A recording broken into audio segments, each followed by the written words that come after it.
2. Microphone check 1 2. Microphone check 1 2. We are here. We're here. At least I think we are. Check, check, check. All right, the mic is working. That is step 1.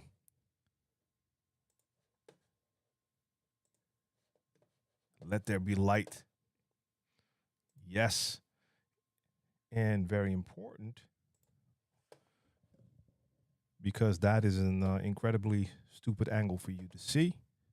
Let's please change that to that angle right there. Oh, I'm missing my logo. It fell off the wall. I'm going to leave it just like that. Oh, no, there's one more thing I want to do. My apologies to everyone tuning in right now. This is the Share the Knowledge live stream Q&A for DJs. I had to rush to get here. I haven't even taken my jacket off yet. Let me fix one thing.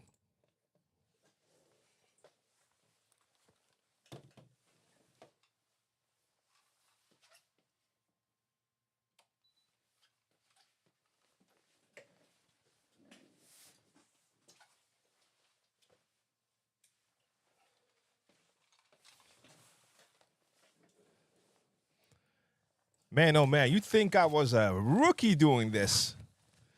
These are the little things that happen when you start streaming again after like months. Have to get back into the schedule. Vinyl Touch was good. Good afternoon. Mix Match G, what up, what up? Yeah, man, I went to the gym. Then I had to quickly do shopping, go home, cook dinner for the kids and the wifey when she gets home. Then get over here. Just as I was leaving, my youngest one told me he's not feeling well. I had to check that out real quick. He's okay, though. Rush over here. Now, luckily, one thing that I'm very happy about, Music Spasms, what up? One thing I'm very happy about is the fact that I have my studio set up in a way now that I can basically jump in and start. Of course, I have to turn everything on, but this camera is always here. These lights are always here. This is the same mic I use during my DJ streams, but I can just tilt and move it over here. The Rodecaster Pro 2 moves from there to here. So I don't even have to set up. It's here.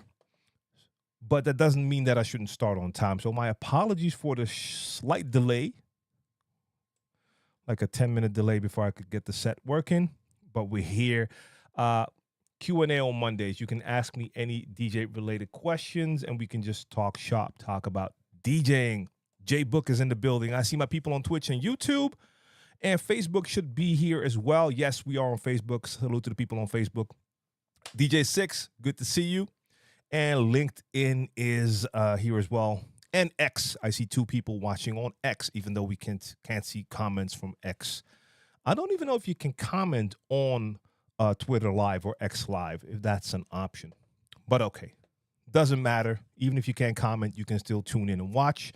For the next time, I will try to get this stream up on Instagram as well, because Restream allows you to go to Instagram with a little, you have to do some extra stuff for it. Nara Chim in the building, what up, what up? And for the people who tuned in yesterday, good to see you again today. The 4.5 month streaming hiatus is now officially over, and I'm back to my regular Sundays and Mondays. On Sundays, you can catch my Sunday session stream, and on Monday, the Q&A. ARM TV on YouTube, salute, I see you. So those are back. My Saturday sessions have returned as well. Not saying that's a weekly thing, but I'll try to do them as often as possible. And the breakdown videos are coming back as well, where I break down some of the scratch patterns. Now, I'm also going to do breakdown videos of my mixes that I do during my streams, but those are not going to be on YouTube. Those are going to be on the membership site. And that is because I can't do that on YouTube because of the copyright restrictions. Let's see. Streaming to Instagram using Restream doesn't require Yellow Duck anymore. No, I know. It works. The only thing is you have to go to Instagram on the computer before every stream, click live, get a key, put that into Restream, and then everything works. I tried it last week during the mix stream. It worked, but Meta kicked me off after like 20 minutes. But a Q&A stream shouldn't be an issue.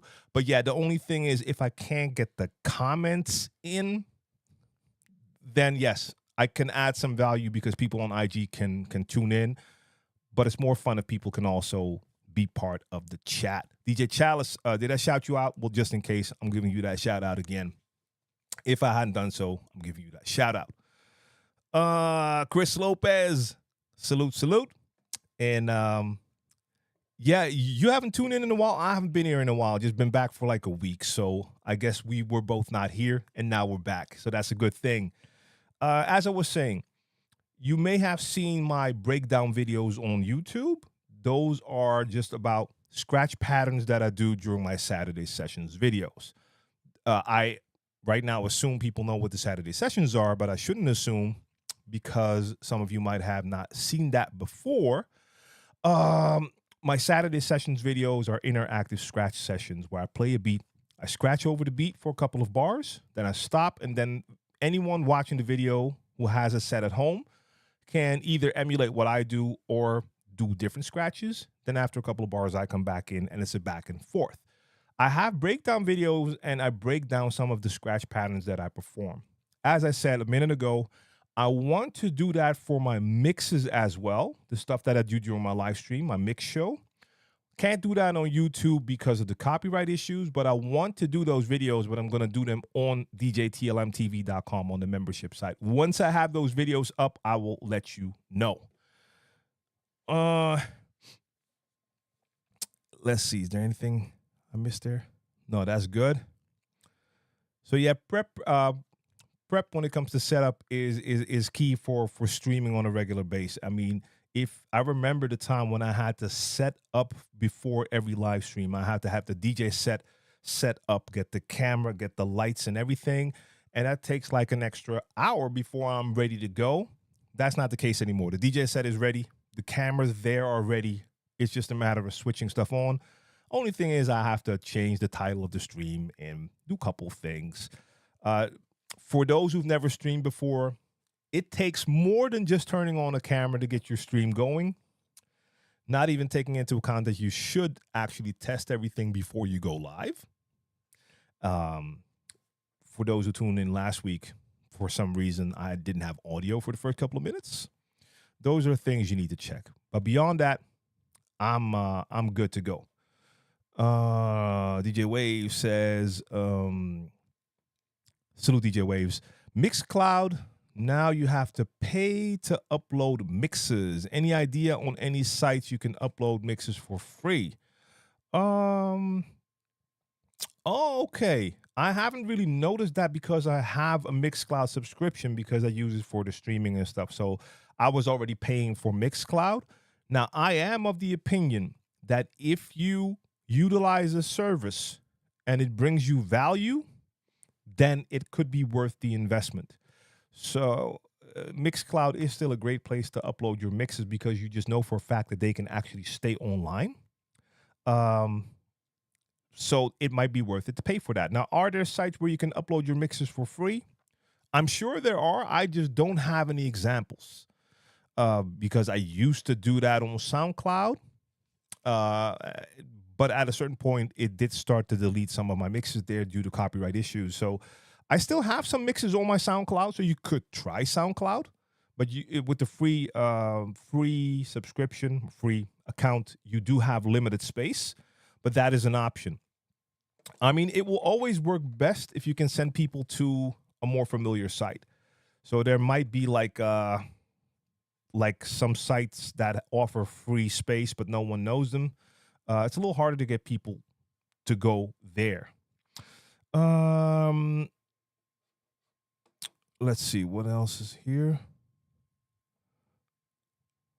Hearts.ad is a great platform. Heart is have I heard that name before? Something, it rings a bell there. Make sure the audio interface, camera, and mic are seen in your OBS. So many times it fails me.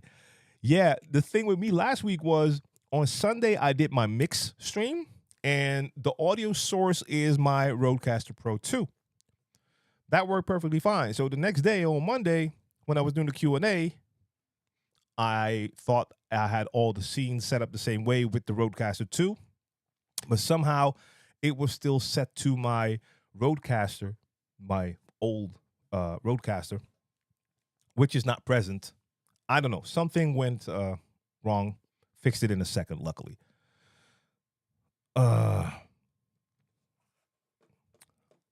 I don't like the way this looks. I might want to fix that real quick. Audio Mac has a bit of copyright issues, but they can check it out for uploading mixes. Audio Mac, I haven't been to that site in forever. Hear This and Hype Edit are useful, but no traffic there. You need to bring it from other socials. Yeah. Okay, so hearthis.com is an option for uploading mixes for free. I have not used that, but I've seen it. A couple people say it now, so that could be a good option. I quickly want to change something here while we're at this. I just don't like the way this looks.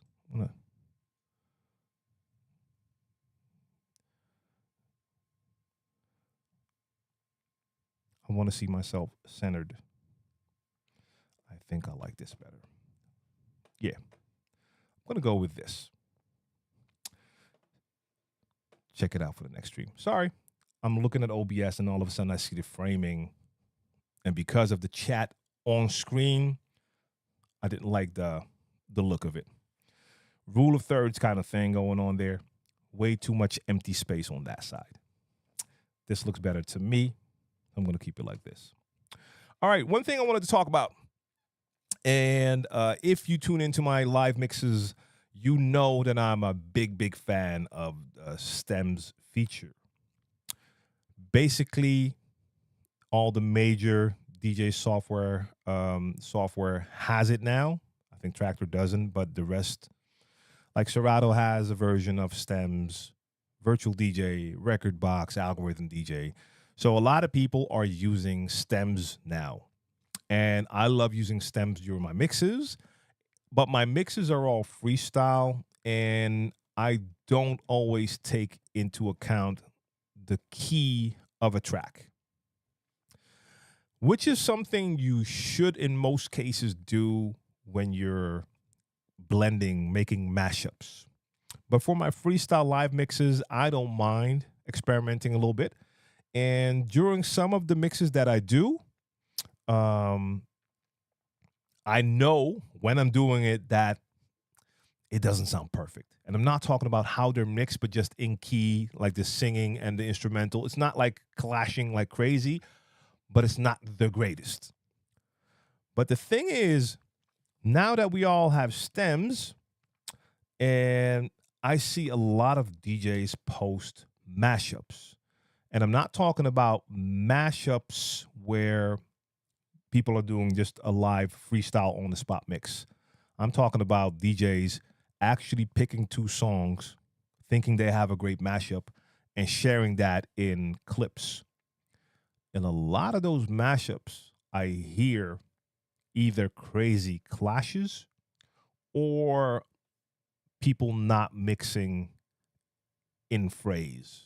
So the phrasing is off, meaning that the vocal should maybe start like on the 1, but they started it on the 3.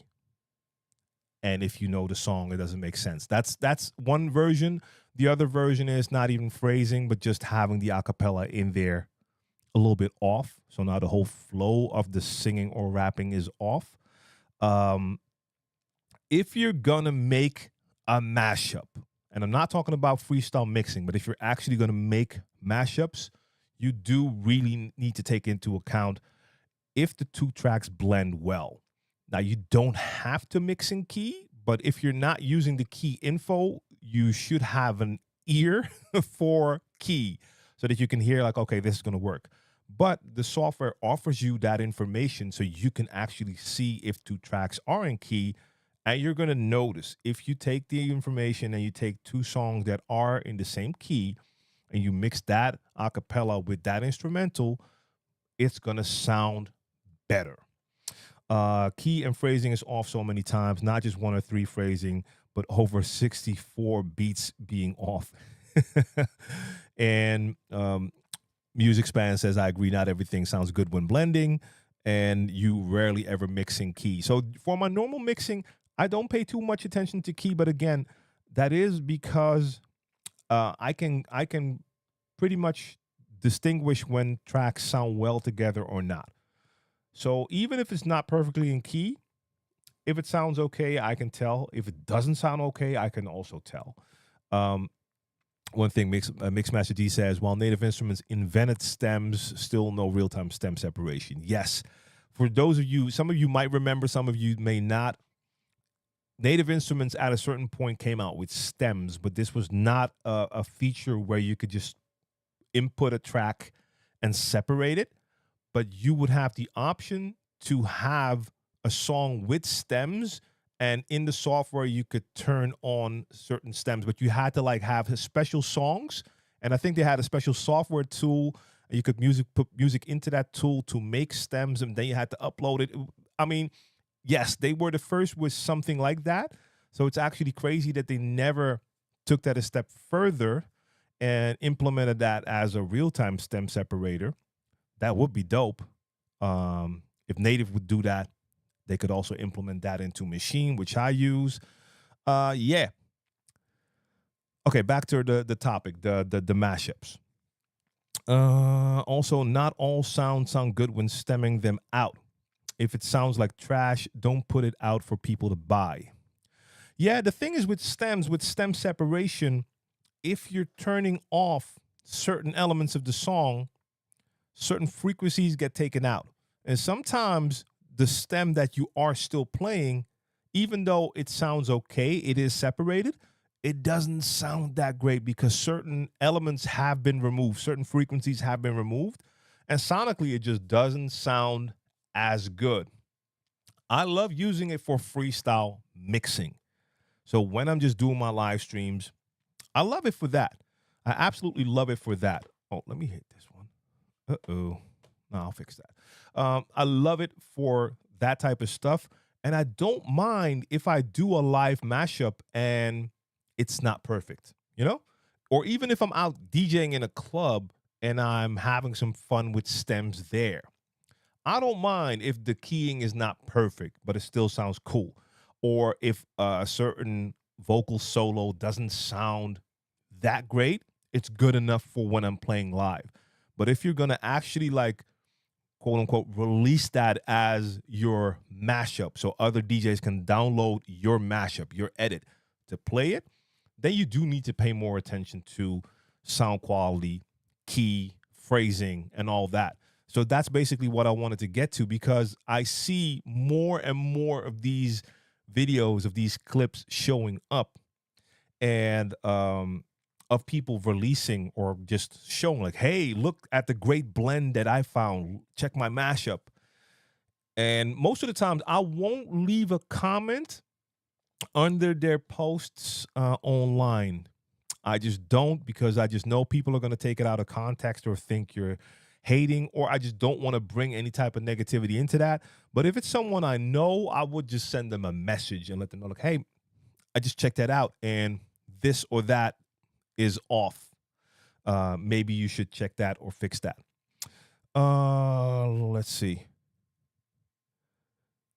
There are some acapellas that'll try to mash up with an instrumental and it just doesn't work. I'll be trying for hours. Is it because it's not quantized? Um, and Mixmaster G says not all music is 4/4 time signature. So if you can't make it fit even the same BPM and compatible key, it's most likely not 4/4. I mean, that could be, but let's be honest. Like, I think probably 95% of the music that we DJs play is 4/4. Most of it is going to be 4/4. Um, so I'm not sure, DJ Waves, do you have an example? And how can you tell that it's not working, that it's not fitting? Because it's a little bit broad if you say it just doesn't work. So are they staying in sync? Are they staying in the same tempo? Let me know. Let me know. Maybe we can figure out what the problem could be. And if maybe you have an example of the song, then we can maybe even just tell if it's 4/4 time signature or not. One important thing to know is you do need to know the actual songs that you're using. That's one thing I notice when I'm doing my live streams. Sometimes I'll mess around and I'll play one of these throwback R&B songs that I know, but I can tell that I don't know it that well. It's one of those songs that I've always played, heard in the clubs, but it's not one of the songs that I sing along to.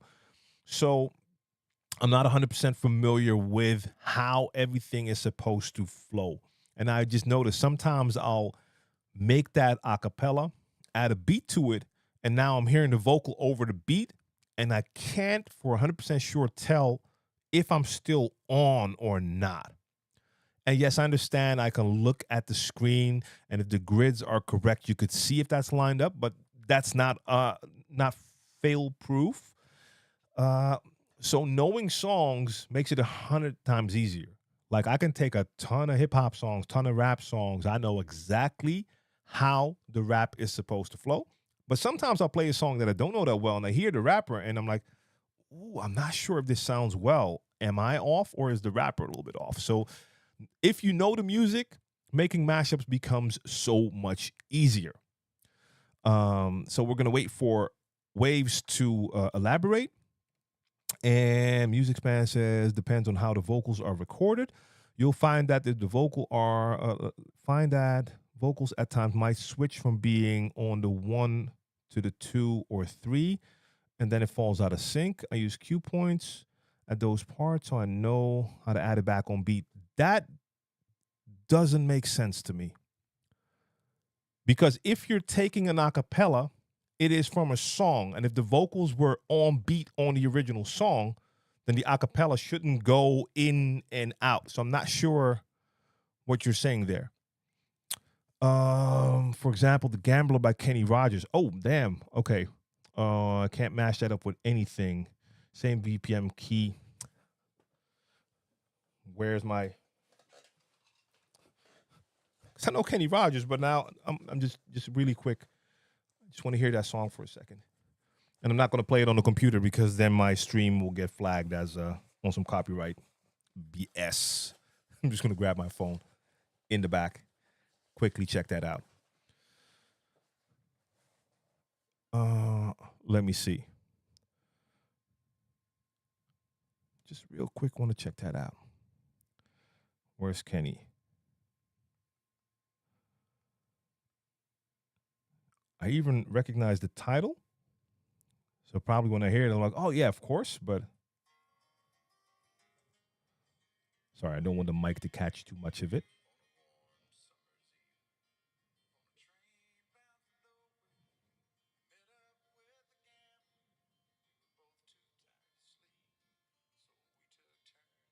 That's normal time signature.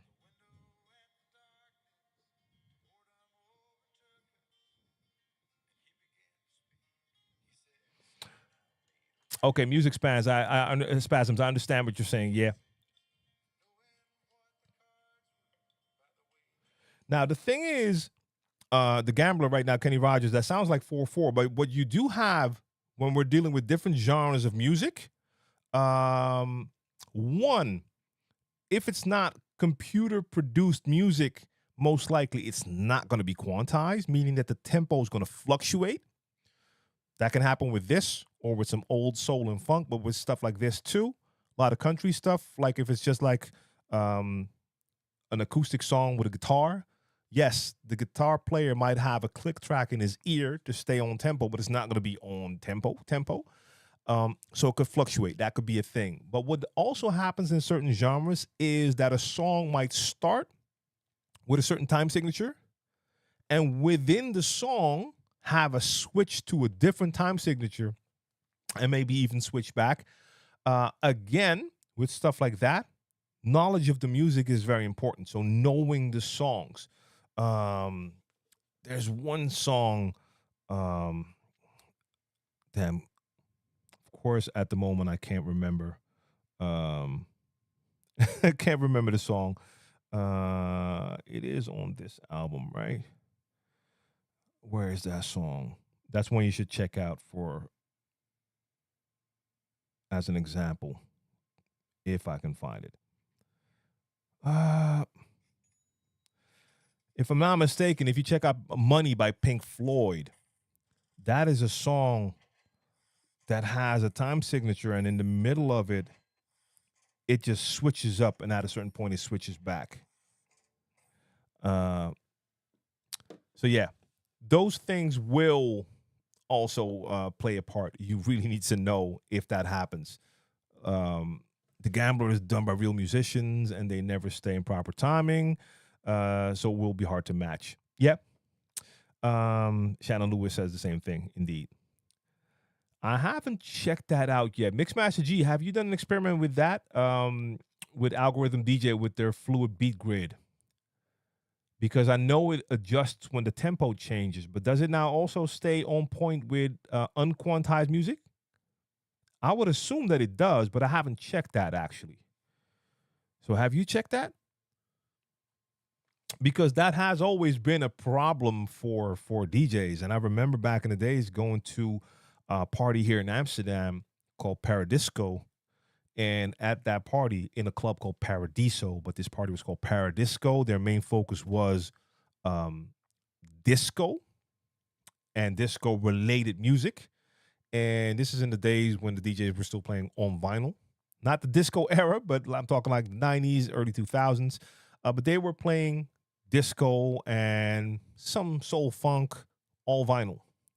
And I remember always watching the DJs play and seeing these DJs having an actual battle with their record. So not battling other DJs, but in the mix, constantly having to adjust because they were not playing, excuse me, not playing one song quantized, one that's not quantized. No. They're playing two songs that are not quantized and mixing them, meaning both of the songs have a fluctuating tempo. So that means that you would have to adjust like crazy constantly throughout the blend to make that work. Now, luckily, you're not playing them together for a crazy long time, but during that transition, man, you could see the fight because just imagine, you can tell that the track that you're bringing in, you brought it in, and it's falling a little bit behind. So you give it a nudge forward, but at that exact moment that you give it the nudge forward, the other track is playing now because the fluctuating tempo on that track as well is now falling a little bit too far behind. So you give it that nudge forward, but now it's way too much forward. So you're going back. That's why a lot of DJs then were not even doing the nudging like I do, but more like trying to gently adjust to keep it on time. But it was a real battle. So, okay, Mixmaster G says that Algorithm DJ's Fluid Beat Grid does that. It does work, but it sounds very weird and gives bad results. Okay, so that manipulates. Okay, I need to check that. Okay, you can mash up unquantized music, but you'll have to be constantly nudging the platter. Yes, 6. Indeed. Exactly that. Would the school DJs ride the tempo slide when doing blends? School, I guess the old school DJs, right? So either some DJs would use their pitch slider, some DJs would like constantly be doing this to adjust it because they felt like nudging is a little bit too rough. And indeed, in certain cases, if you're a little bit heavy-handed and you nudge, you can hear it. You can hear the music being sped up because you gave it a nudge. That's not always the best sounding way to do it. Some DJs would take that middle, the spindle, is that called? And twist that. I've never done that. I've tried it. It doesn't feel right to me. Other DJs would take the tempo slider, and if they wanted to nudge forward, they would take the tempo slider and quickly move it up like 4 or 6, but not keep it there. So quickly forward and then back to where they were, or maybe a little bit further ahead. So you're giving it a nudge, but it's way more gentle compared to this. I was very heavy-handed. I'm like, I'm bringing it in as soon as I hear it, like, okay, I need to give it a nudge, giving it a crazy nudge. But yes, you have to like really stay on point and follow the music and constantly adjust if you're playing unquantized music. Know what you try to mash up. If it doesn't feel right in your head, it won't come out good. I was trying to do some stuff with Beyonce's country hit over the weekend. Couldn't get it to sound good. Yeah, man. That's what I'm saying. Like, a lot of people are just posting stuff that's not sounding good. And I wonder if they, A, one, don't hear that it's not right. And I think in a lot of cases, they actually don't hear. Or B, they're just not real quality control. They're like, hey, it fits. And they're not really paying attention to, well, not details, the most important stuff, if it's actually sounding right. You can practice mixing by clicking sync off in Serato. Not sure if other programs can shut off beat grids, and try to learn to blend by nudging platters. Patrick, well, yes, I understand, but a lot of DJs do not have sync on. So, for instance, in Serato, I don't have to turn sync off because I don't have sync on. And I agree, it's a good idea just for any DJ to know how to beat match by ear. Um, that being said, even if you use sync, in some cases you still need to nudge sometimes. Even if it's not constantly, if you have two tracks synced, but if you don't bring it in on the right time, you might just have to give it a little nudge to get it in time, and then it's going to be good. Depending on which software you use, because now you also have software that if you hit start and you have it synced up, it will automatically also make sure that the grids are lined up, so you don't have to nudge it. Okay. I could find it in my DJ history. I was playing with Beyonce, Texas Hold'em, and Seven Nation Army. That's very fluid in the original. Couldn't make it work. Aha. I used the middle spindle to slow it down by pinching it. Yeah, Patrick, like I said, I've seen a lot of DJs do it. I tried it. I don't know. It didn't feel comfortable for me to do it. But that is one technique that a lot of DJs, especially back in the days, were doing. And the reason is they don't want to nudge. So moving that spindle or pinching it or using the tempo slider is going to be a more subtle way of still adjusting. So it does work. It does work. Wave says some mashups are just trash that I've heard real DJs take. Example, Smells Like Teen Spirit with Party Rock Anthem.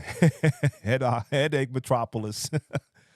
Yeah, there was one other one that I saw recently, and DJs were having a whole discussion about this one. And damn it, I forgot which songs it were. I think, if I'm not mistaken, it was Usher, You Don't Have to Call, mixed with Montel Jordan, Get It On Tonight, if I'm not mistaken. And some DJs were saying that it was off, and then a lot of other DJs were saying like, hey, that's just the DJ's choice, and that's cool as well. And a lot of DJs were saying that it was actually correct. And I remember hearing it and being positively sure that it wasn't correct. And then I even saw another DJ who was like, okay, this is the way it should be. And he posted that mix, and that was also not phrased right. So in some cases, it's tricky. There are certain songs where a lot of DJs will hear it one way and other DJs will hear it the other way. A lot of times it's just pretty obvious, like, hey, this is the one, this is where it begins. And with some songs, it's a little bit harder to hear. Also because not all artists will start on the one. So the music starts at a certain point, so you're like, okay, is this the one? But then the hook comes in at a part, and you're like, okay, so is that where the one begins, or is that hook beginning before the one? And then you hear some DJs mix it this way and the other DJs mix it that way. So in that case, the only way to actually be sure is you would have to contact like the artist and the producer and be like, hey, where's the one on this track? Because I'm not sure following the lyrics. One of those songs where I hear a lot of DJs blended in a different way is Snoop. Beautiful. It has the way it starts is a little bit different.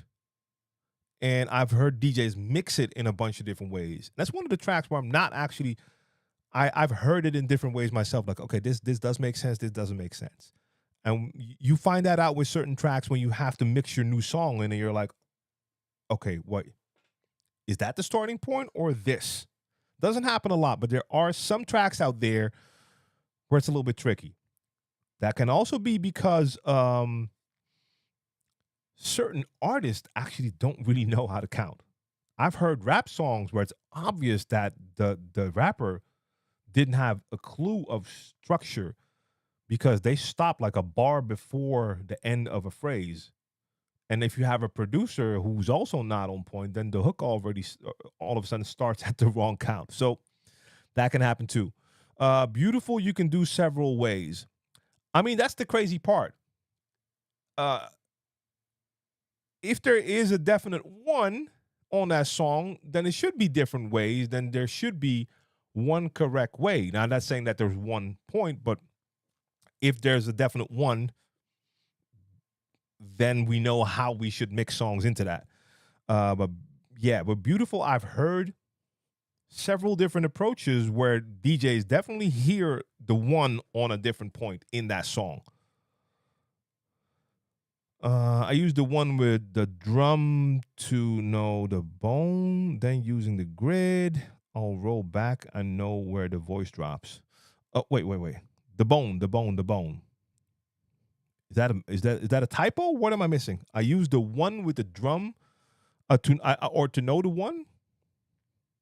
Vinyl touch. What happened there?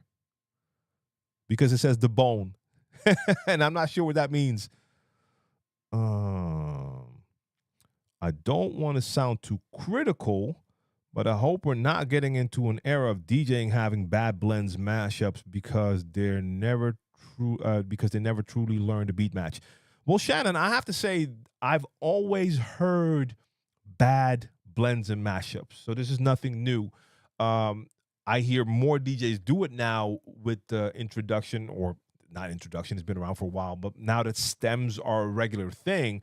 But before that, we already had, like, for decades now, we've had like 12 inches that had instrumentals and we've had acapellas. So I've always heard DJs do mashups. And in my 30 years of DJing, 31, damn, 30 plus years of DJing, in every year of DJing, I've heard bad blends and bad mashups. So no, um, even in the era where most DJs supposed to have known how to beat match before the sync era, I've heard a ton of bad mashups and blends. So yeah. Okay, here we go. The first kick drum is always the real one. I have to 1000% disagree with that. Because that's just not the case. The first kick drum is not always the real one. I'm trying to think of examples right off the top right now, but I can't. I can't. I just know that that's not always is your first kick drum the real one. No. No. If that will be wonderful. You would always just find the first kick drum and know, like, hey, that's the one. But no. For sure. That is not the case. With a lot of songs, it is, though. Don't get me wrong. A lot of times when the drums begin, that first kick drum is the one. But I've also heard a ton of songs. I know a ton of songs where that first kick is not the one. Just simple example. Just think of all the songs that have a 4-count intro. And that 4-count intro on a ton of songs can be a kick drum. So you'll have a boom, ba-doom, ba-doom, ba-doom. And then there's your one.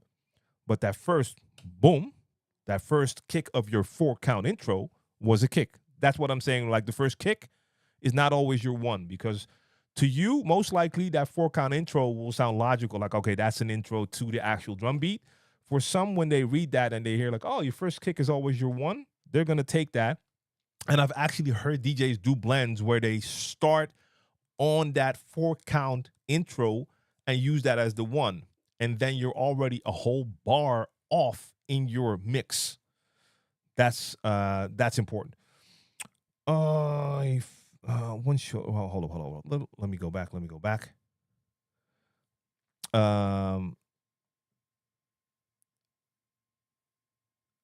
Beautiful is produced by the Neptunes. Pharrell always likes to throw in some fun aspects. Well, yeah, for sure. But the funny thing is, actually, this makes perfect. This goes perfect with what I just said. words. Pharrell is notorious for 4-count intros. Pharrell has so many productions that start with a 4-count intro. Not always kicks, but something that goes 4 times before the beat begins. But Beautiful's a little bit different because it starts with that and then you get the dum dum dum dum dum dum. And I've heard DJs started there. I've heard DJs, and I've had it myself too, that you hear that dum dum, and that third ton sounds like the one. Someone call Pharrell. We need to find out. And Smooth D says, TLM, check my blends. Where? That will be good to know as well. And okay, Vinyl Touch, yes. What I should have said was, for most songs, you can find larger instrument, which is the one. For Snoop's song, it's interesting because you'll have to listen to the flow of the song to know how the phrase is. If I remember correctly, the voice starts on a 1. Yeah, that is the tricky part with some of the songs on this channel.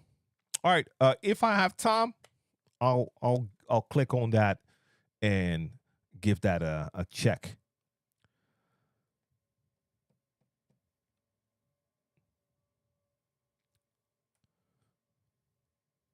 Did I miss that? I feel DJs are just throwing anything together because they don't know what else to mash. True DJ will think each one through. Yeah, I mean, if you're gonna do something like actually make a mashup that you want to release or post as a separate thing, then putting some thought into that makes it extra cool. Again, like I said, during my live streams, my live mixes, everything I do in those live mixes happens on the spot. So I don't have time to think stuff out. It just happens on the fly. And that's why I can always say, I know sometimes I'm doing one of these blends with stems and I can just hear yeah, this one doesn't work that well. Or I bring it in and halfway through, I'm like, okay, I'm not 100% sure if this flow is still on point. And let me just take this out. And either I bring the beat back in or I start cutting with the vocals, which I always like to do, even when something is on point. But if I was ever, I've never been into making mashups that I want to post for people. I love doing it on the fly. But if you're gonna do that, then you should put some thought into it, which a lot of people just don't. You're totally right about that. Rashid, what up? Vanaf LinkedIn nog wel. Taking it way back. ML. Je weet zelf. But yeah, so that's the thing. But again, I have to bring it back to the beauty of just having the stems and the fact that it can make transitions a lot cleaner. Now, I do have to admit, sometimes I do have to tell myself, okay, let me not go overboard. Sometimes I do feel during the live streams that I'm using stems too much. I don't have to do it every time. It's something you do get accustomed to. So I will be giving myself that reality check within the next couple of weeks by doing a vinyl stream again, because that really brings you back down to earth. Okay, here we go. Songs, no cue points, no loops, no stems, just the songs, and you have to mix with what you have. To me, that's always the greatest reality check there is. Taking it back to those absolute basics where you have none of the convenience that we have now with all of the features inside our DJ software and hardware. I love it, but sometimes it is good to go back to that for a minute, you know? Rashid, yeah, I hope so. I hope so. Yes. If it's up to me, I'm gonna be there. But most of the times I'll know that maybe a couple of weeks or a month before. Maar dat zou wel weer dope zijn. So hopefully I'll be back with Trophy by Hassan again. That would be my fourth time. Yeah. I mean, it's fun. It's a ton of fun. So hopefully, see you there. Do you or would you ever do a live mix with local rappers? A live mix or like a live like a live stream setting? Or playing music from local rappers? Um I've played some. I play some. Sometimes I'll play a Dutch track in my streams. Not a lot. Most of the stuff I have played is Brainpower stuff. The artists that I work with here that I've been touring with for like we're in year 26 right now. Yeah, year 26 right now, touring together. And I produced a ton of songs for him as well. And now during the next vinyl stream, I get to play our latest project that is also available on vinyl called Crockett and Tubbs, the Brainpower and TLM files. And that's all songs produced by either me or by us together, doing cuts and all of that. Not all new songs, so it's a collection of songs over the years that we've done together, but on vinyl. I'll grab that off the wall in a second. I haven't even played that. It's still sealed, and I'm waiting to open that when I do my first vinyl stream again. So, yeah, man. DJ LA, salute. And so ARM TV, I might do one where I just do like just strictly music from here. That is something that I could definitely do. Not don't know if it's going to be all new music. I'm not the biggest fan of a lot of the new stuff. It's not bad, but it's not great. But I have a large selection of like Dutch hip hop from the past years and past decades. So yes, that is something I will do. Selector Abel, I see you. I appreciate that follow. Yeah, I'm gonna let me grab that. Let me grab that vinyl. Hold up. Because it is a beauty. And I see DJ Funklore with that follow. Hold up.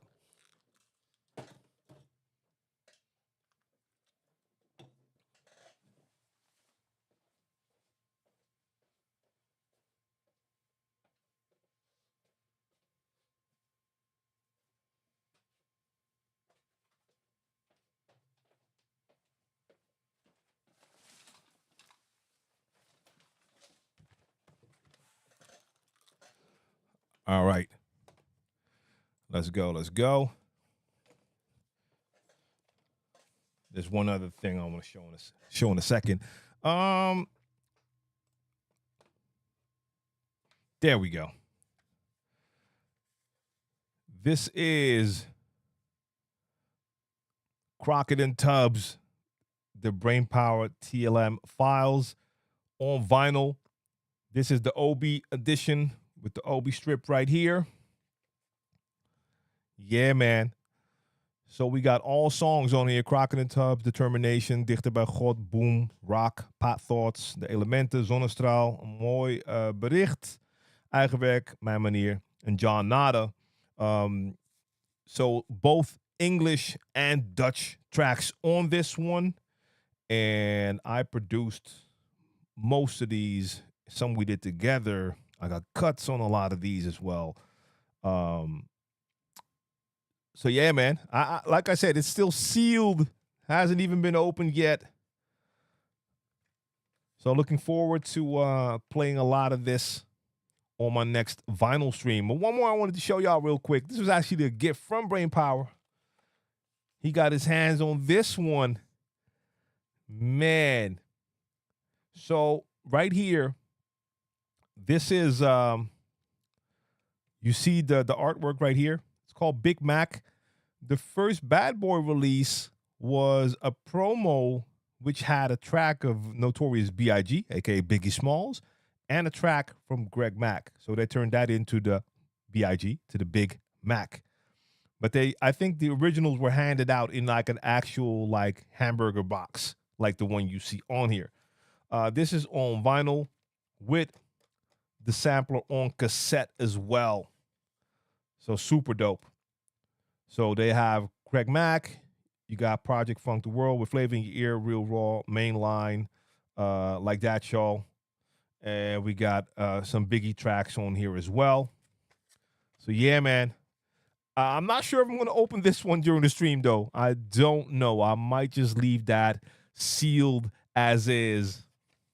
That's just something dope to have in the collection. But this one is going to be opened for sure. Jay Valeria was good. Was good. Was good. And Folklore, good to have you in the house. Welcome, welcome, welcome. All right. Do you feel that the nightlife / nightclub scene is dying?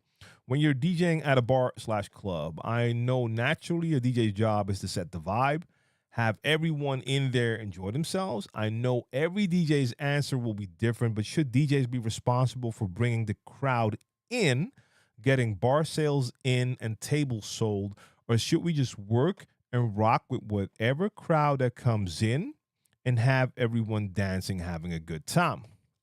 Yeah, I think a lot of DJs are going to answer this in a different way. Now, to answer the first part of your question, is the nightclub scene dying? I honestly have no idea. First off, we cannot answer that question globally. That's going to be different in every city, let alone every country, right? So that's going to be different. But I don't do a lot of DJ gigs at the moment because I'm just not that much into the current scene. I'm not that much into the current music. And I have to elaborate on that before I continue.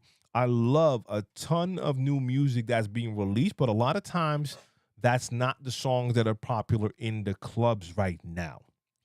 If I want to do a lot of gigs now with the new music that's popular in the clubs now, I have to actually physically be in the venues, be in the nightlife to check what's going on, what songs are they really going to. I'm not going to spend my time doing that. I'm not going to be that old guy in the corner checking out what the kids are listening to.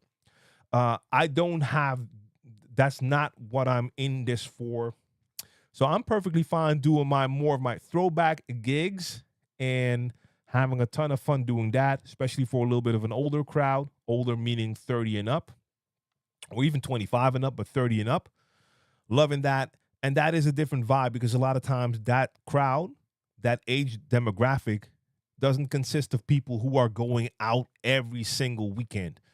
Okay, that's the first part of the question. Now, is it the DJ's responsibility to bring the crowd in, get the bar sales and tables sold? In my opinion, no, it's not your job. That's not what someone hired me to do. I'm not the promoter. That's not in my fee. I've been booked to DJ. Having said that, you are adding more value or making yourself more valuable if promoters and venue owners know that you don't only DJ well, but you also bring in a crowd. Of course, that's going to help. So I'm not saying it doesn't have value, but if a DJ is booked, the promoter shouldn't just assume that that DJ is going to promote the hell out of that party and bring a ton of people in. Imagine, especially if you're playing out of town and you don't really know the crowd from that town. Of course, you can post online that you're going there, but it doesn't mean that you necessarily bring in the crowd. But so it's not your job, but it could help. But the most important job is to do what you are supposed to do as a DJ. That's my opinion. Others might have a different opinion when it comes to that. All right. Gemini Rat says, how does a DJ go about getting booked overseas? I don't think there's an easy answer for that, but I would say it would definitely start with networking. You have to know people. You have to know people. I don't think there's a lot of DJs getting booked overseas because they're emailing clubs. You know, most of the DJs that I know that play overseas and play in other clubs, they either play there because they know a DJ within that scene who was able to hook a gig up for them. And a lot of times that's a vice versa thing. So maybe that DJ hooked someone up here in Amsterdam, for instance, and then it happens the other way around. Or maybe they met at a DJ event, stuff like that, knowing people. So networking is one thing that is just important. You have to know people. Of course, that doesn't help you a ton, but it definitely starts with expanding your network.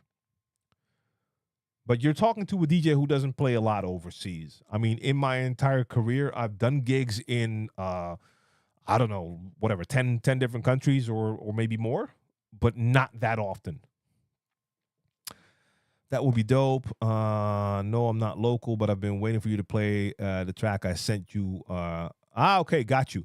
So in that case, sorry, then I kind of misunderstood the question, ArmTV. I thought you were talking about local rappers from here, from my area. So in this case, I'm not going to limit that to Amsterdam, but the Netherlands. But you just mean playing songs from less known artists, like the track that you sent me. The track you sent me was dope. So the thing is, I think that's going to happen. I love to do something like that. And it doesn't even have to be local or not local, but I want to have something where I get to do that hip hop thing more. But I have to build it up. So I had my Sunday sessions going. I started to add the certified bangers on a Thursday, and then I basically stopped streaming for a couple of months. Now I'm starting back up. My Sunday sessions is all about just the throwback R&B vibe with some of that hip hop with an R&B feel. But I have had it in the back of my mind that I do want to have at a certain point a show where I can play hip hop, the stuff that's not being played enough or not at all, and that could be from more known artists or lesser known artists. So but I have to watch myself and pace myself and not just start and out the gate have like 6 different shows, because that's not going to be something I can maintain in the long run. Funklore says I lived in Adam in Amsterdam 8 months way back in 2002. Built for a minute with sugarcane. All right, that's what's up. That's what's up. Yeah, that's 2002. Funny, it doesn't sound like that long ago. And then I'm like, okay, that's 22 years ago. that's so crazy. Yeah, man. Shout out to Kane. Let's see. Mixmaster G says a lot of clubs in the Netherlands have a hard time paying the bills. Pandemic learned how you can throw a party at home, resulting in less visitors, lower sales, so it's getting harder. Okay. Yep.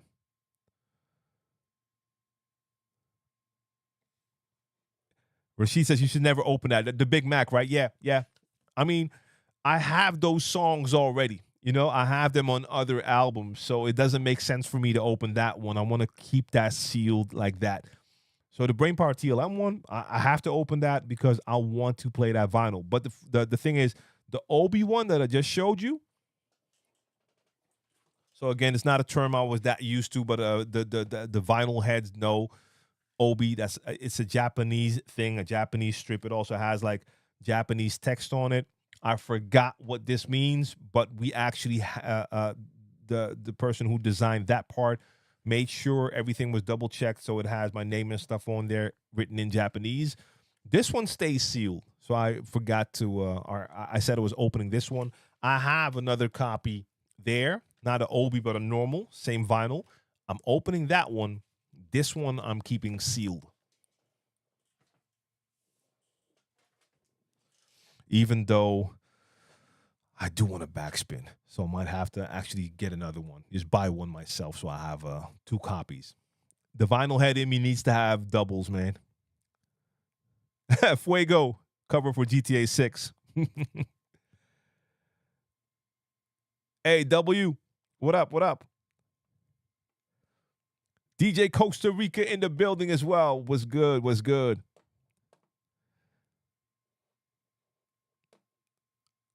All right, Rashid. Later. How long ago was that? Oh, 2 minutes. Okay. Maybe you just saw my later. I'm actually keeping quite up to speed with the comments. You know I get lost in this sometimes. Creature. Or creature. I guess creature. What are your thoughts on making mini sets of songs versus just playing out of the top of your head? I've been the ladder for 20 years, and I keep seeing online I should make mini sets.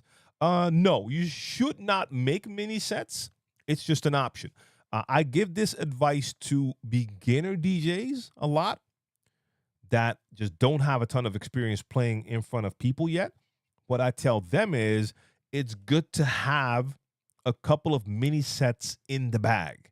So when you're out playing and you're a new DJ, and if it's because of nerves or whatever, you draw a blank for a minute, like you don't know what to do next, then you have these mini sets that you can fall back on. That is what it's good for. If you're used to playing freestyle like I do, and you've been doing that for 20 years and it works, why change? Now, what some DJs will do is if they have a certain blend that they just know works incredibly well, they might do that blend more often. Or if you're also a little bit into turntablism, I know some DJs that will have like little turntablism routines that they do with certain tracks that they might just use on several occasions. So they're playing freestyle for most of the night, but then they have like their little routines that they do. Now, that is something you can do. In some cases, if you know you're doing a gig and you really want to impress whatever the crowd is, and you know in advance what type of crowd it is, maybe you want to have like a short little opening set of a couple of tracks just to blow their mind straight away and then continue on doing a freestyle set. That's an option. But again, if you've been playing the way I've been playing for the last 20 years, you don't need that. So I don't know who online is saying that you should be making mini sets. But yeah, that's my thoughts when it comes to that. Tomcat Meow was good, was good. You've been using the reloop turntables for a while now. Any reason why you prefer those over the PLX 1000 or the 1200s? Well, I don't have PLX 1000s. I love those turntables, but I only use them during a test. I just don't have a pair. I still have 1200s. They're just not in the greatest working condition right now. I used to swap out more often because I have the Mark II, so the Reloop RPA 1000 Mark IIs. I have a set of Denon VL12s, which are a little bit banged up because I used them for last year's theater tour with Brainpower. But I mean, I have to check one of them out. If I want to play vinyl, I can't use that set right now. I have a set of PDX 3000s, Vestax. I used to switch out a lot more for all of the live streams. The only thing is, it's work. It takes up time. Like I explained in the beginning of the live stream, the good thing for me now is I can come in and everything is just set up. So I walk in, this setup is ready. I have the Insta360 Link. That is the webcam on a gimbal. That's the one I use for this live stream, for the podcast. This is perfect. It sits on top of the monitor. It gives me the quality that I need for a stream like this. Let's be honest, I don't need more than this. And it has, the quality is definitely okay. And like I said, it's on a gimbal. I can do the funny stuff. Like I can, I have a couple of settings, so I can make it switch to that side, or I can make it switch to what's happening here. Yes. So that works great for this setup. The DJ set over there, I did like for a lot of my last streams, so going months back, the Rev 7 was out for a bunch of those. Why? Because it's already on the table, so it's ready to go. In the beginning, I was basically setting up my stream every single time. So for every stream, I was setting up, okay, today I'm going to use turntables. And you run into more issues. So now I have the new setup ready. I go, oh, no audio. Oh, I forgot to plug something in. The studio became a mess because I came in 5 minutes before streaming, moved turntables, put them under the table, put up a controller. So that's why I'm just swapping out less. So do I prefer the RP 8000 Mark II? They're great turntables. I love them, even though I don't utilize them to the fullest because they have their hot cues or their what do I call them? The MIDI capability is on there. I don't use that a lot, but you could do more with it than I'm doing right now. but I will swap them out soon. Have the Vestax out again. But these are very good turntables. Love them. Um, the VL12s, once they're back in working condition, I also really like those. Love the look of those turntables. Super sleek, and they have the best positioning of their in and outs. But one of them is wrecked right now. Not if I'm using phase, so I could bring them out for phase, but if I want to do vinyl, I can't use that set right now. And the Technics set, I'm not sure. The last time I used them, I heard some crazy sound in there that made me feel like I may have to get them checked out again. Right. But I still love a set of PLX 1000. But let's be very, very honest. If I can pick and choose and have one set of turntables here, it would be Cross 12s. So if anyone has a big bag of money, send it this way and I'll start streaming on Cross 12s because those are crazy expensive. MIC, what up, what up, what up? And are the new stem features in controllers making it easier for new DJs to get started? No. I wouldn't say easier. So first off, the stem features are not in the controllers, they're just in the software.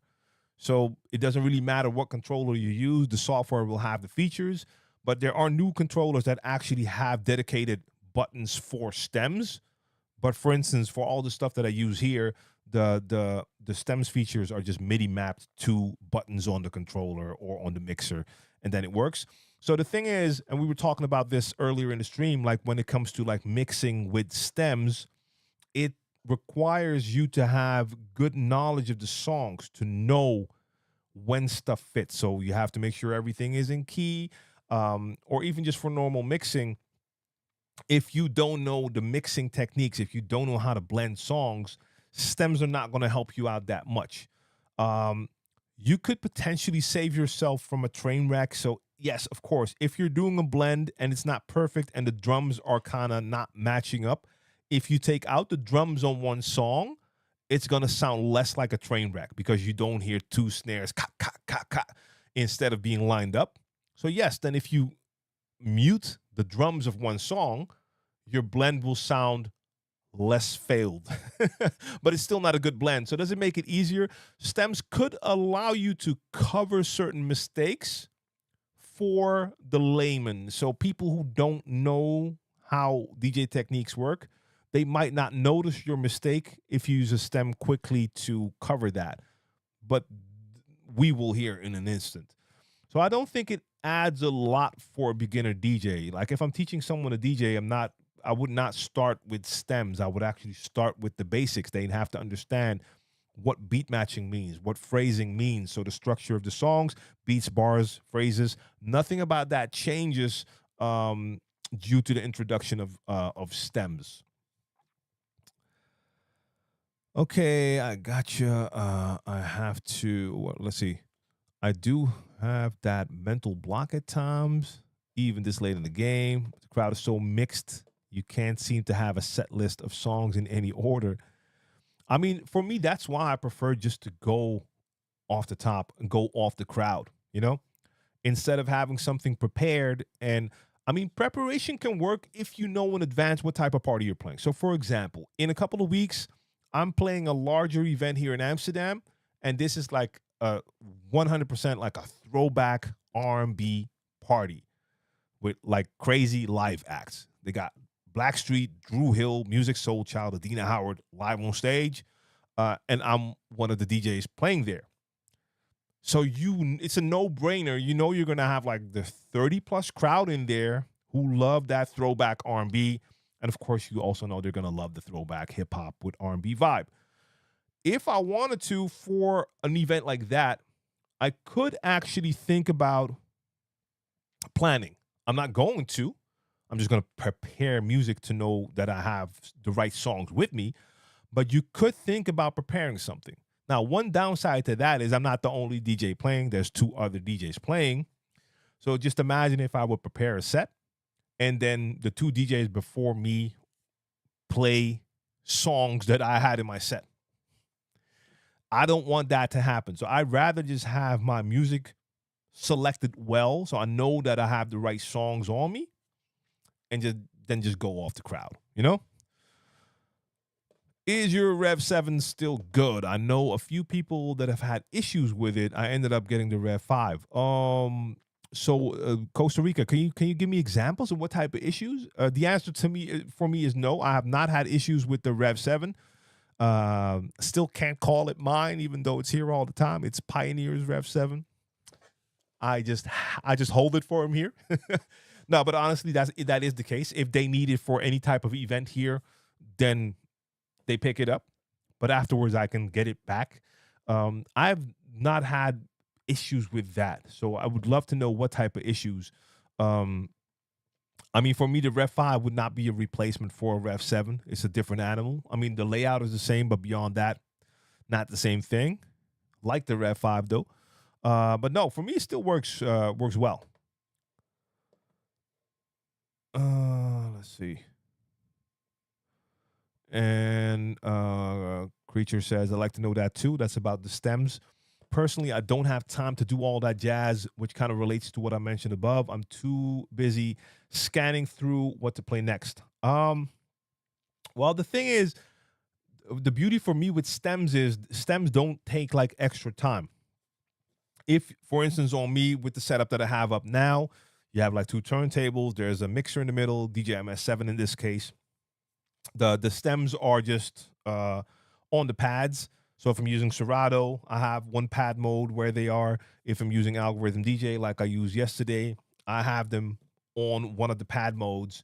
So all I have to do is set the pad mode on the pads, the performance pads, to stems, and then I can either solo or mute anything. So I can start a mix and just with a tick of a button, I can mute something or solo something.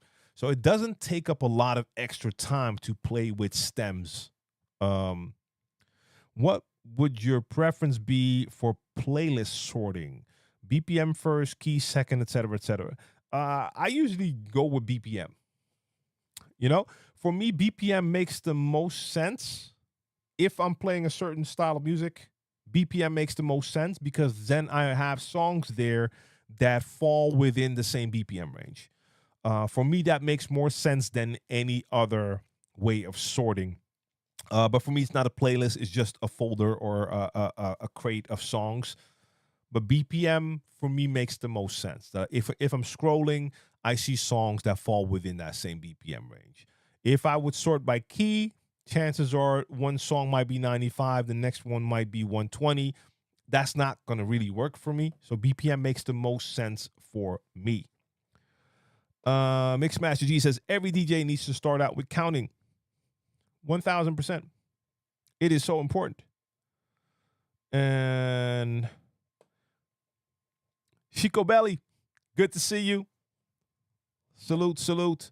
On that note, Sugar Hill Gang and the Furious Five, including Melly Mel, are coming to Amsterdam Q Factory in August. Yep, I heard about that one. And I've already invited Eminem. Stems are becoming my favorite new toy. The versatility it gives you once you master the basics, it's mind-blowing. It is a ton of fun. It just is. It just really is.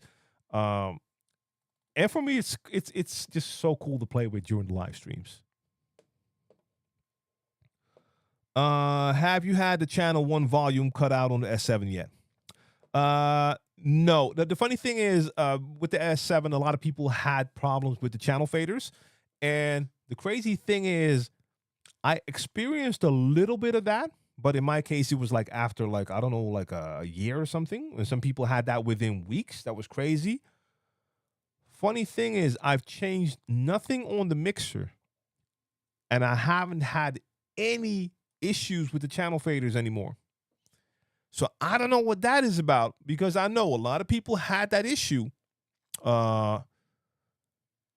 I don't know. I did not change anything, and that's been the mixer that's been here. It's the mixer that I've taken to a couple of gigs. And I mean, yesterday in the stream, you watch me. I use my channel faders as well. Now, I do most of my channel fader cutting with the right one, but that was the one that also gave me issues sometime, but only for a short period of time, and I've been cutting the hell out of that ever since, and have not had the issue anymore. So I don't understand what happened there. Yeah, you got the deets already there for those gigs, the dates, I guess. Um, it's just when you get more of a mobile DJ vibe, say a work crowd who all like different music, then you got to scan, doom scroll those playlists. Um, yeah, I understand what you're saying for sure. I think what will help, and I don't know, but I mean, downsizing your collection, your music collection, can help.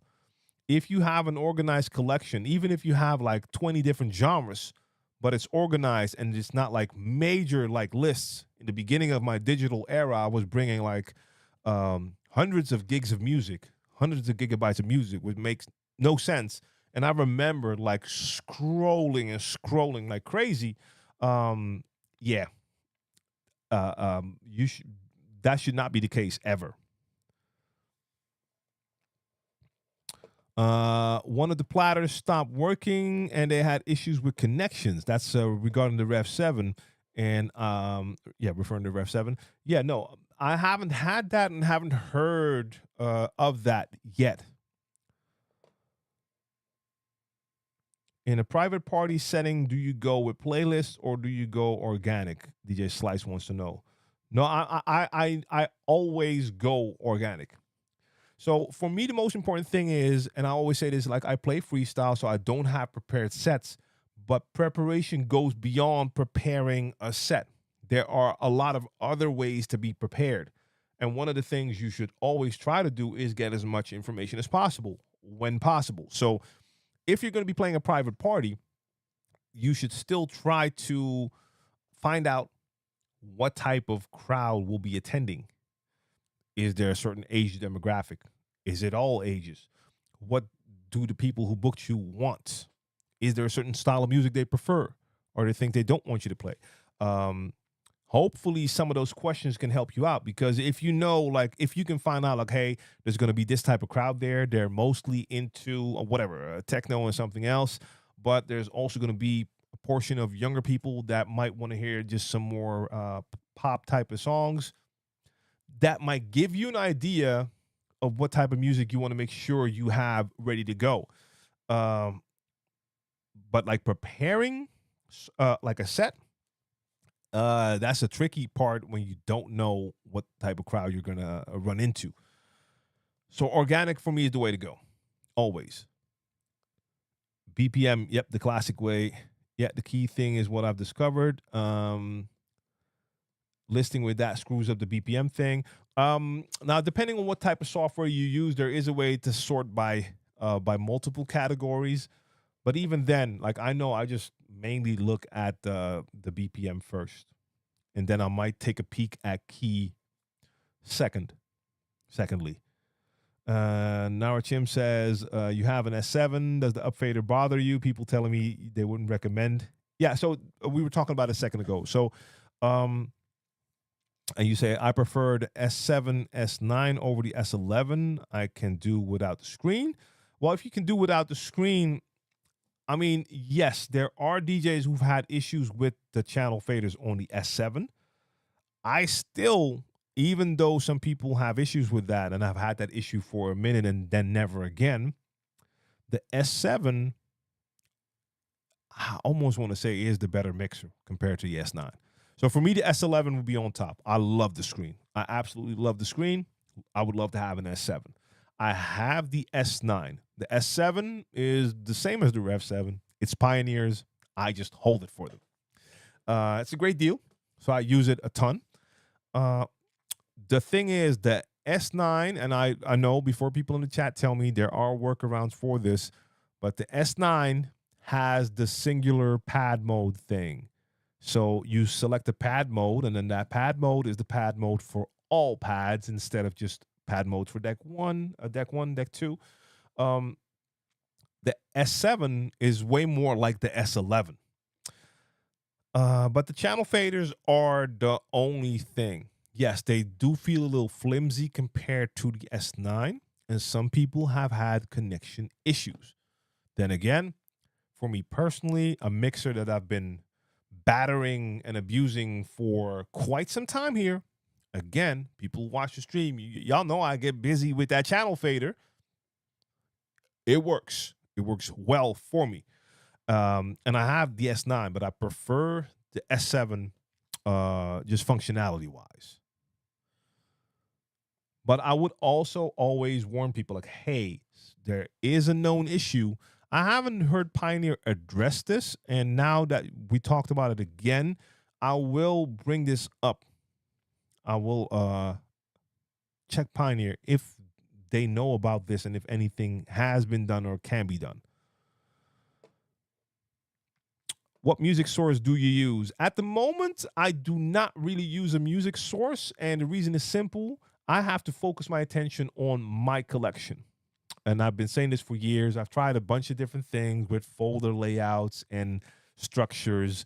And my main goal now is to go through all my music, select all the quote unquote best songs for DJing. And I'm working on that right now, getting all the right information in there, tagging them. It's going to be a ton of work. It's going to take a long time. I'm also more focused, like the parties that I play most of the times are the throwback parties. So I have no need for new music right now. BeatSource was a go-to, but that is the streaming service. Beyond that, DJ City. I still have my DJ City account. I just hardly use it at the moment because I'm just not that interested in a lot of the new music. Unless there's a new tune that comes out, I'm like, damn, I love that. Then I'm going to make sure to check if they have it. Beyond that, yeah, I'm just not really looking for a lot of new right now. I have an S9, but I love the S11. If you have our stems user, the S11 is so much more convenient as the stem isolation keys can be assigned per deck and not controlling both at the same time. Yeah. So as I was saying, that's the problem with the S9. Again, there is a workaround for this. I've seen people do this. Like if you hold a certain combination on like, I don't know, 3 or 4 different buttons and hold it for a second, whatever, you can somehow change that pad mode thing. But I was like, no, that's too much. When you can just use like an S7 or S11 where you just have the dual pad modes, so much easier. Creature says, I'm limiting to 100 songs in one genre list to help with that. So yeah, limiting will help. Now, I would never put a number on that because you might have like main genres. So with certain genres, I could definitely keep that on 100 or below. But like with hip hop and R&B, 100 would, there's no way on earth I could ever go with that low amount of songs. And knowing your music is important. You want to make sure that when you're scrolling through the songs, that every title of the track that you see rings a bell and you know what song it is. And even I run into that issue that my folders are too large sometimes, and I go past a bunch of songs, and sometimes you just recognize the title, but you're not sure which track it is. That's not something you want to see happen. And again, that is something that will also take time because then you will have to go through all your songs and give them a proper listen from time to time so that you know that everything you see in there, you know what it is. Because if you know what song it is, it's so much easier to pick a song when you're scrolling through songs. Like with every song, you know exactly, yes, that's going to work. Back in my vinyl days, and I was like playing a lot at the time also, a lot of times when I threw a new song in, after like a second, I already knew exactly which song I wanted to get next because I just got that vibe. Like, I have that during the live stream sometimes as well. Like, I know what I want next. Where is it? You know? I have it more during live gigs than live streams, actually, because you have an actual crowd in front of you. So you see a reaction. And that reaction, a lot of times, will tell me, like, oh, I know exactly what I need to get now to totally F you up and find it.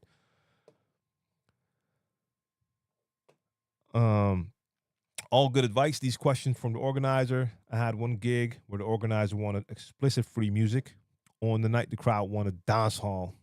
Uh,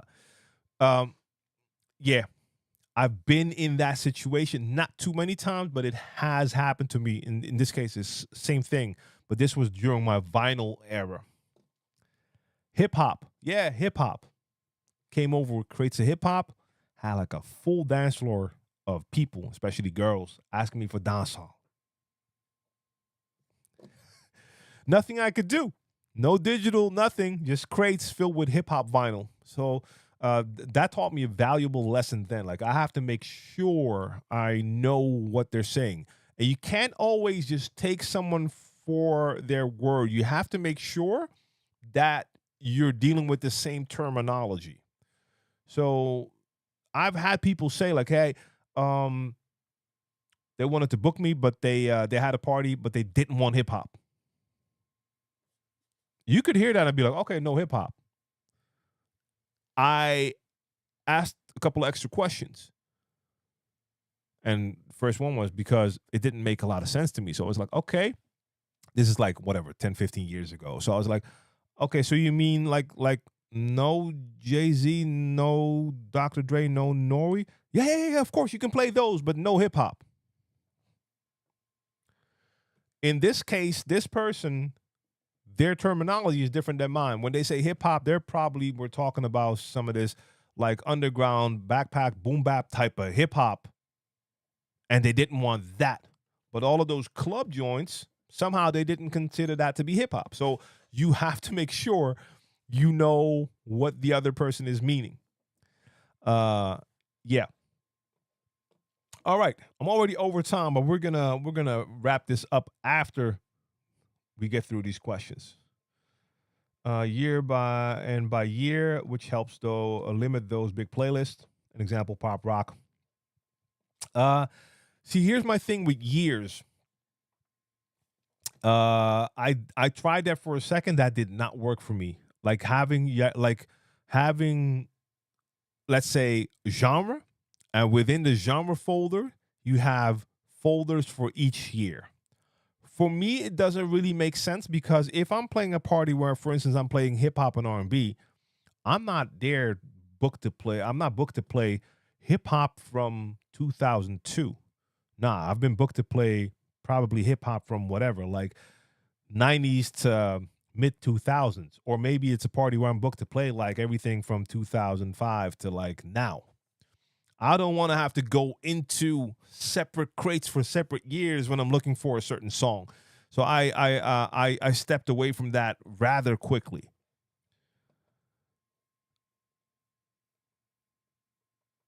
But it is a forever work in progress, as Music Spasm says. MM 2018, I MIDI mapped my stems to my extra 5 Q points on the Numark NS7 III, gave it new life.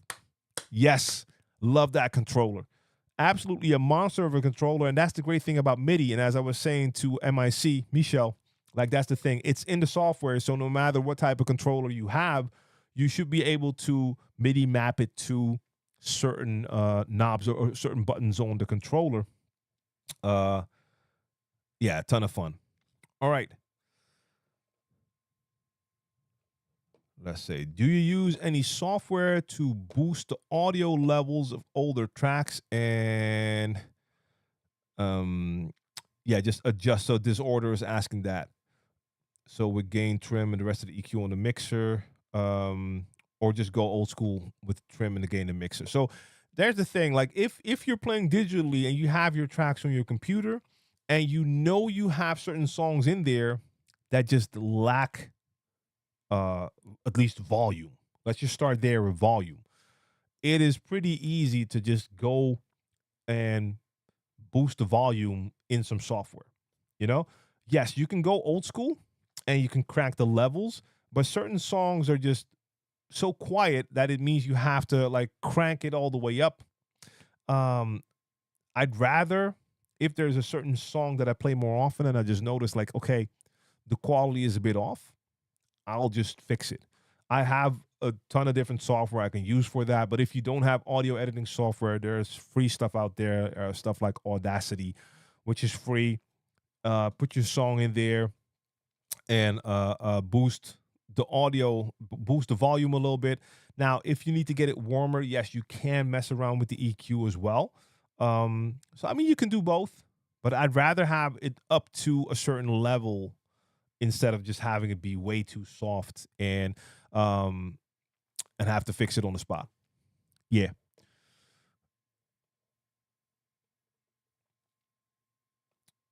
Let me see. I missed something, I think.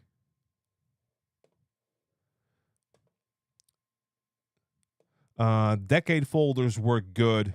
1990s, 2000. So yes. Um I mean, I don't know if I'd continue to use that, but I do have one folder structure that I've still used quite a bit, and that was 90s hip hop. I actually have 80s hip hop, 90s hip hop, zeros hip hop, and 2010s. Now I should start to get a 2020 maybe, but yeah, I did do that because yeah, sometimes like with 90s and 2000s, I would have to use both folders for certain parties, but that is something that's doable, like switching between those two folders. But by year and having to go in and out of like year folders, that would be too much. Okay, hip hop, and I need a certain year. Now I have to go to R&B, certain year. That's too much. With R&B, I did the same thing. I have 90s R&B and zeros R&B, and I think 2010s R&B as well. But I'm not the biggest fan. Like my ultimate goal is just to make my collection smaller, make sure I have the right versions of all songs, go through my entire collection because I know I have a ton of songs that I have in actual album folders that I need to get into that DJ folder and really work on the tagging, having the right tags in there. So it's going to be super easy for me to use, for instance, in Serato, your smart playlists, or in Pioneer's record box, the intelligent playlists, which allow you to make a folder in the software and give it a couple of rules. So if I know I'm playing a certain party, I can just make a new folder and tell that folder, look, I need hip hop, I need R&B, I need it to be between this and that BPM. I'll take that a little bit broad, probably. Certain vibe, color coded to have a certain level of energy, stuff like that. There's a ton of stuff you can put in there, and then just get the right songs in that folder automatically. But tagging, yes. What do you think about output levels? Do you always stay in the green, yellow, or you hit the red? Hawk, great question. My dishonest answer is I always stay in the green. The answer is dishonest because sometimes I will end up in the yellow. Red is an absolute no. Your goal should be to try to stay around that zero, just green. You might just tip the yellow a little bit. I mean, yellow is my color. Love yellow. So might just from green hit that yellow just one or two dots sometimes, but that's it. That's it. You want to stay away from that red. If you're in a club environment, you're playing and you just lack volume, you need to contact the front of house or whoever runs the system there and let them know they need to raise the volume. You don't want to be going into the red messing with your audio. So yeah, green is the goal, and yellow is a little bit of that playground that you might run into. So if you're watching my streams, you see I will end up in yellow from time to time. But I try, especially if I'm recording, I'm staying at that green mark. Yeah, year is a lot to manage, doesn't add much value. Agreed. All sounds good. It's 90% prep, 10% actual DJing these days. Well, I wouldn't say that, but preparation preparation will make DJing a lot easier, especially when you're playing freestyle. You know? Like I love going off the crowd, but I get to perform at my best if I can watch the crowd, but know for a fact that I have the music that I want to, that I need to have with me there, ready to go, cue points in there, everything. And I need to do that. And that's a ton of work, ton of time, you name it.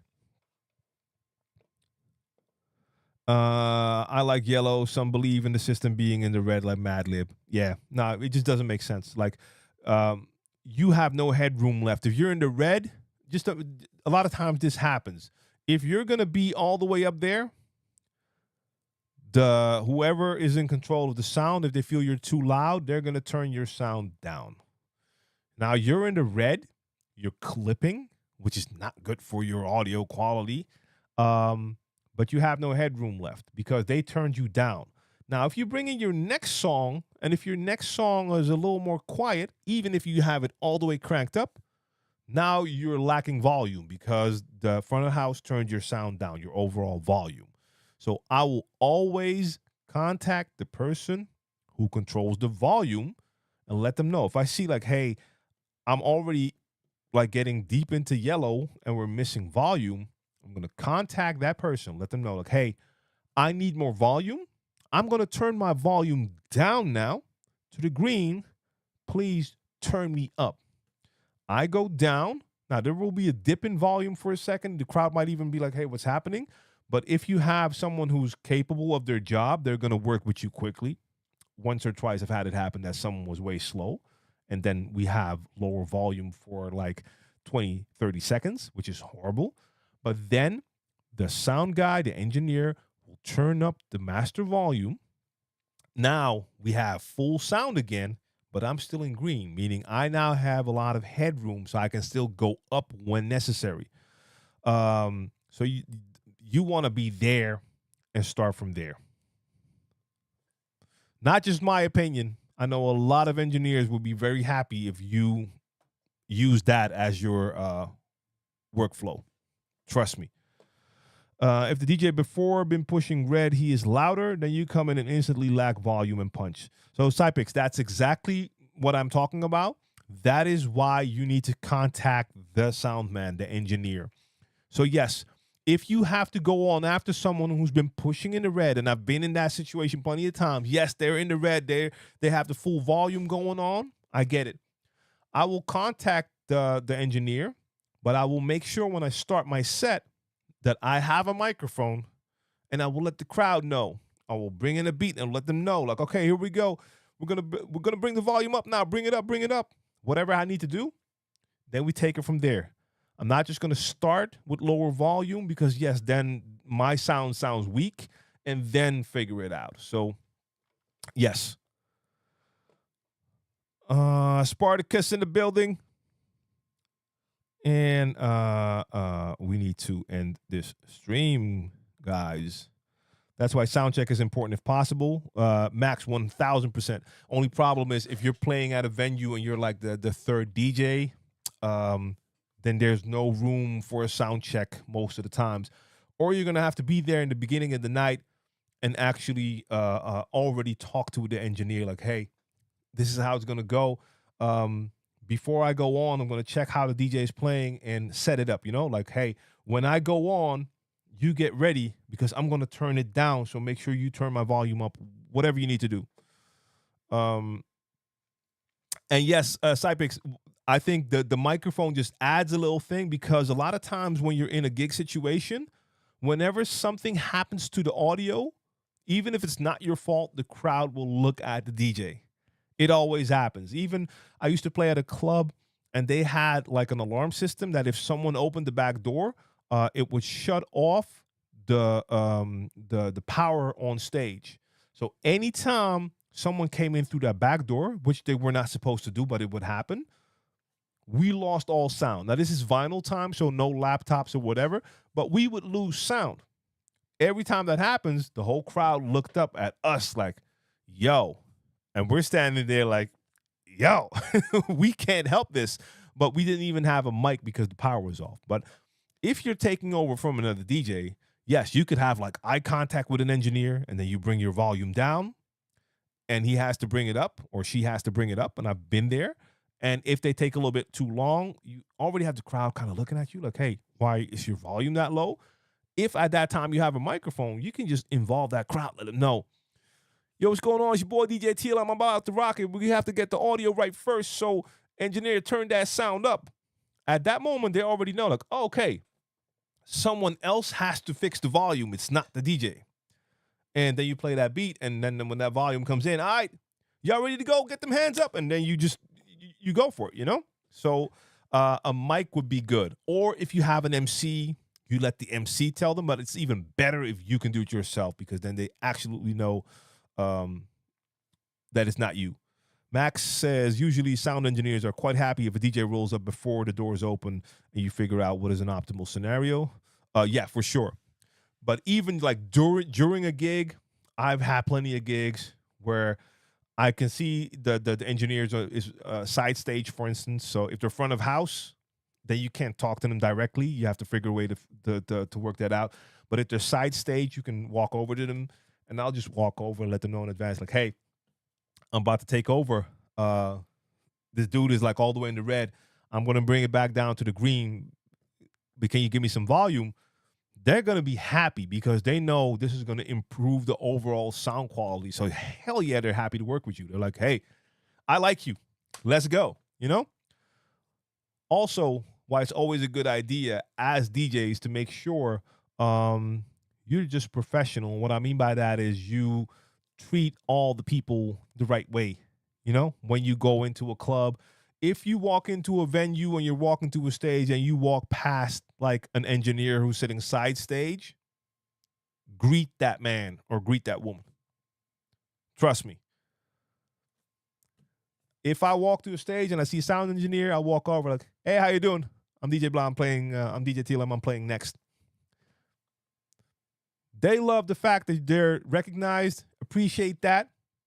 And trust me, the person in control of the sound, you want them to be your friend.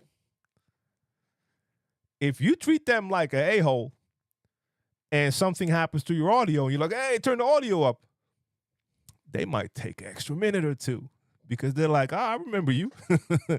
Yeah. Okay. So, but not even because I want them to be good to me. It's just a better way of working, you know, going to a venue. When I walk in and I'm coming in with my bags early, the club is it's not even open. And you see personnel behind the bar getting like the bottles and stuff ready. I greet them. It's a normal thing for people to do, you know, I greet them.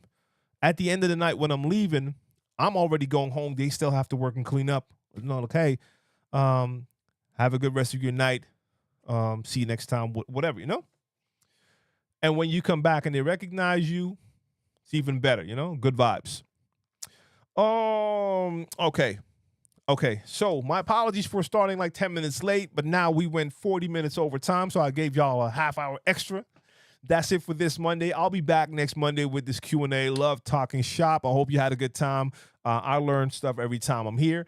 And I'll be back on Sunday with my Sunday sessions. And before that, this week, and I've been talking about this, later this week or this weekend, I'm dropping my video about Algorithm DJ Pro 5, the software I also used over the years, but lately I've been using it more, especially in DVS mode, with my phone, with my laptop, you name it.